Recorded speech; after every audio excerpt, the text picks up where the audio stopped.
Assalomu alaykum hammaga. Cobalt mashinamiz kelgan. Polni himskiga holati juda ham yomon. Bir marta himskiga bo'lmaganga o'xshayapti. Sidinalarni chiqaramiz, chuqurlarni tashlab yuboramiz. Xo'p, eski sidinalarini chuqurni zavodskoy qilib qaytaramiz. Xo'p, holatlari jinday og'ir. Bu mashinani xudo xolasa juda zo'r qilib qaytaramiz. Ko'rsanglar bo'ladi, mana orqalari ham, orqa bagajlari.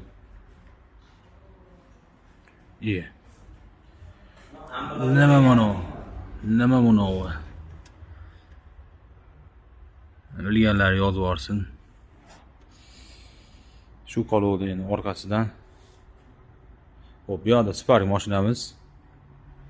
Spark mashinamizga ikkita eshik oldilar bo'yiga 600 ming so'm bo'ladi. Luda keramik, ultrafit yoki Kartek sonzashda topib beramiz. Xo'p, kimga shunaqa xizmatlar kerak bo'lsa, pastki raqamlarga aloqa qiling.